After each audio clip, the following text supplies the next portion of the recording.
Now that I've finished this 1300 page doorstopper, I'm definitely ready for some shorter books.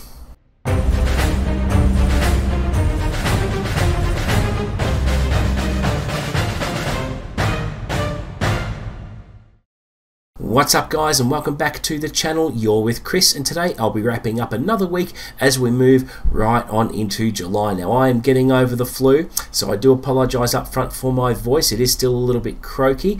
I'm going to do the best I can. I was originally going to do a double weekly update this coming weekend because of the stupid voice, but I thought, no, look, I won't do that. I just want to get this weekly update out, even though it is a little bit late. So let's go through what I got up to now. Firstly, I reorganized my bookshelves. It was a much needed task. It was so messy. There were books there that had to be unhauled in order to create room for expansion, because I do plan on buying more books in the very near future, and I'm very happy with how it turned out. A lot of people watched it, which was great, and who doesn't like a good book reorganization video? And I changed the sections around, and I can finally say that I'm very, very happy with it. Now, I did get some feedback from the video from one of my subscribers who did enjoy the bookshelf tour, but they did point out to me that I missed the top shelf. Yeah, I neglected that, and one of my values on the channel is to take feedback seriously. So take it seriously. I did, and I have included a short snippet, a short supplemental of the top shelf to share with you. So let's take a quick look. Okay, so here we go with the top shelf. We've got all my Stephen King hardbacks here. Some of them are pretty rare. Pretty happy with those.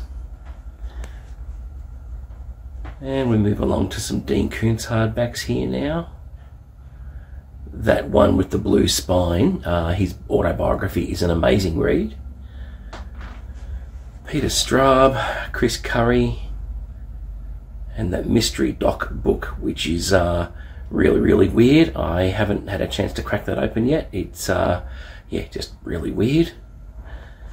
And got Peter James up the top, and then we've got Clive Cussler, which are pretty sweet. I'm pretty proud of those. And a couple of Tom Clancy hardbacks here. And if we swing around, we've got Brett McBean. He is an Australian author, a horror writer. Jeffrey Archer, Chris Carter, and some Bryce Courtney there, which I don't know whether I'll ever get to read those ones. I'm a bit on the fence about that. And then we've got my Matthew Riley collection here, starting with the Seven Ancient Wonders and the rest of them there. Some standalones. And some of the Scarecrow series there as well.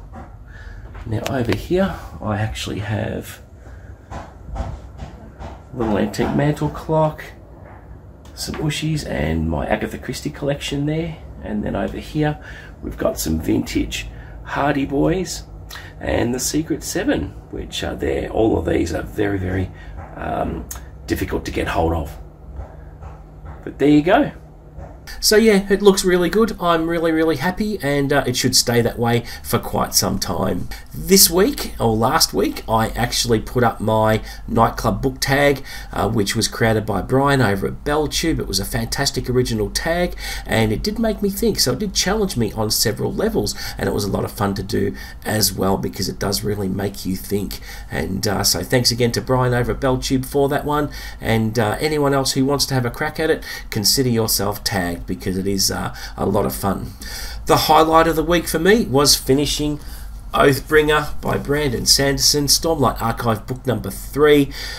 It was a hell of a ride. It was epic. It took almost 2 weeks to read. The best thing about this book, though, was that I wasn't reading it alone. I did a buddy read with John over at Talking Story, and we had been messaging back and forth pretty much every other day, sharing our thoughts and impressions and our WTF moments and revelations, and it's just absolutely fantastic. And the best thing is we are going to be doing a spoiler chat in the 3rd week of July, which is going to be awesome. So it'll be full of spoilers, and can't wait to compare notes on the chat. It's going to be fantastic. But the review for this one will be coming out later this week. I plan on recording it in the next couple of days. It might come up on Friday, I'm not quite sure. well at this point, because after reading it I had to gather my thoughts about some things, because some parts of the book really broke me and gave you some things to think about. Just so much happened, and I just needed a couple of days to digest and make up some notes, and I'm pretty much there. So I've got my notes down on what I want to talk about in my spoiler-free review, so watch out for that one coming this week. So for this week, beginning in July, I'm starting off with some short books. Now, I already finished Private Monaco by James Patterson and Adam Hamdy, the next book in the Private series, and I'll be putting my review up for this one this week as well. I'll go through quite a bit on what I liked and what I didn't like so much about the book, but I can say that it was better than the last one, so I will keep continuing to read the series. This week I have started my next book, and that is 80s Ghosts by V.S. Lawrence. It's a ghost story about a group of paranormal investigators who are tasked with investigating a haunted school that had a massive fire back in the 80s. So they have to go in and investigate, and there's going to be a lot of 80s themes there, which, you know, I don't even need to read the book or the back cover to know that I will be all in. If it's anything like My Best Friend's Exorcism, which I read last year, it should be a hell of a treat. And the surprising thing about this book is no one's talking about it on Booktube. It has not been reviewed on Booktube, and that's one of the reasons why I thought I'll pick it up, because if no one's talking about it, I'll talk about it and read it and share my thoughts with you. So that review, if I finish the book in a couple of days, that might come up early next week. So you can expect a fair bit of content coming through in the next couple of weeks, because things are back to normal, where I'll be reading fairly quickly and putting out reviews just as quick. Also this week I will be wrapping up the month of June, sharing my stats with you, and of course including my book of the month. So watch out for that one. That will come up this week as well. So you're going to be inundated with some content, guys, but that's a good thing, isn't it? So I've got my work cut out for me for July. There are quite a few books that I do want to get to, and hopefully I'll be able to smash out some and get plenty of reviews out there for you. So that is it for my weekly update for last week. Thank you so much for watching. Please don't forget to like and subscribe. Help me get to 1,000. I'm up to 520, so I'm steadily getting there, but any subscribers I can get would be much appreciated, and in return I'll promise to deliver the best content I can. As always, provide any feedback below. I'll always respond to that, and as I mentioned earlier, I do take feedback very, very seriously. And yeah, until the next video, guys, happy reading.